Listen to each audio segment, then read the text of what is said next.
Marian Aitches won the fourth of our contests that are called the Whitebird Chapbook contest. It's named after Joni Whitebird, who was actually the founder of Wings Press in 1975. Marian grew up across the street in Victoria Courts and went to Highland High School and SAC, and then went on to finish a PhD in history at the University of North Texas.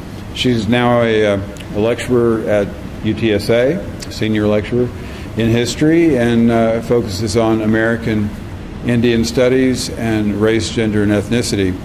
The blurb on the back of the book is by Margaret Randall, a quite famous poet and activist, and she says, "A poet who can write, quote, 1,000 years away, I will be the bones some anthropologist holds up to the light, amazed by the music they make, will surely have many books beyond this stunning first collection."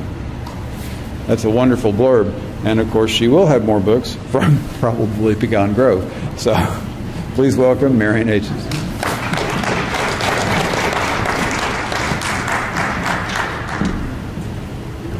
Thanks, Bryce.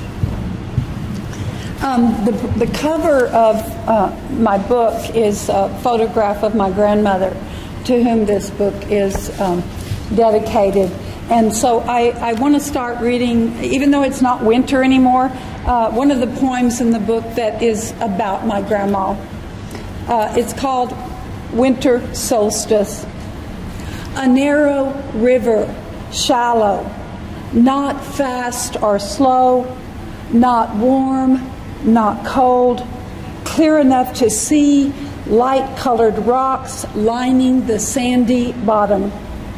In my dream, I am not running or even picking away through stones not jagged or smooth, sharp on bare feet from time to time, navigable in the even flow.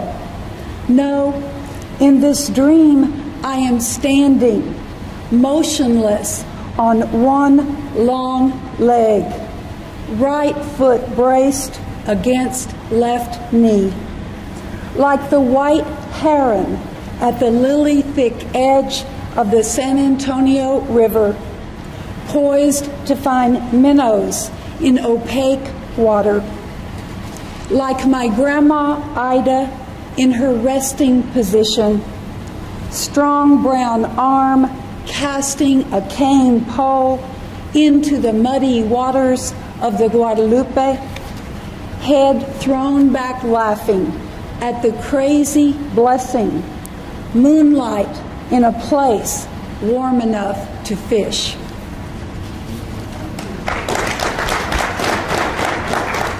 I think we're running kind of late. I think I might just skip one of my poems and just finish, read a second poem, so that, because we have a lot more people, so I think it's good if I do that. No, Carmen, yes? No? Okay, I'm going to read, because my son, this is a poem I wrote for my son. He thinks I'm crazy, but he loves that I'm crazy. And when I asked him what poem should I read tonight, he said, "You have to read this one, this is my poem." And this is the poem that Bryce read a little excerpt from. It's called Bones. I remember my head full, so full of moonlight, the brain blooms and sails, a ship in a bottle, the feel of feet kicking out of my eyes. Having been young once, I think it is too much to embrace maturity with one dumb face.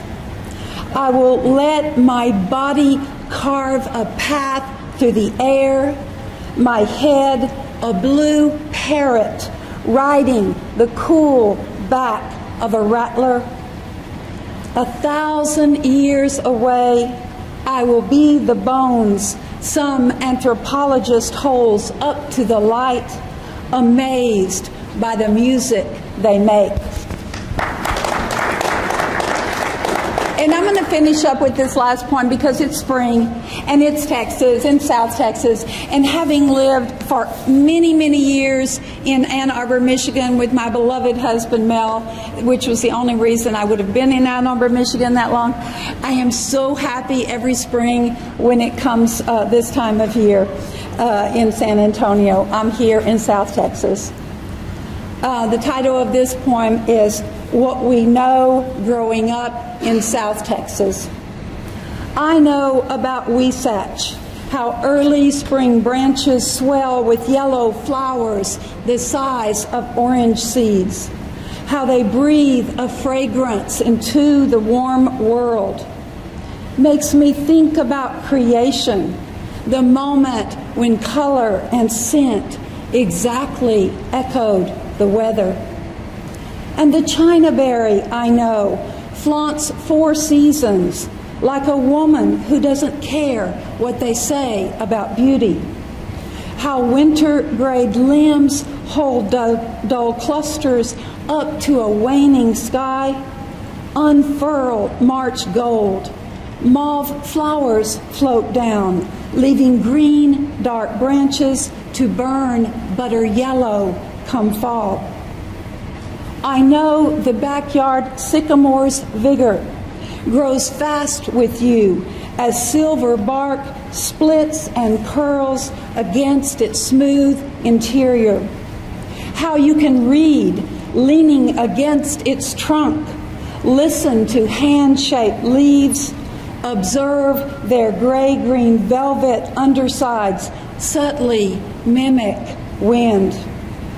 I know, too, about mesquite, how when rain stays away for a while, the mesquite still sends out stiff thorns and lacy wings, fools us. We will wait for the water that will return, whether we are here or not. Thank you.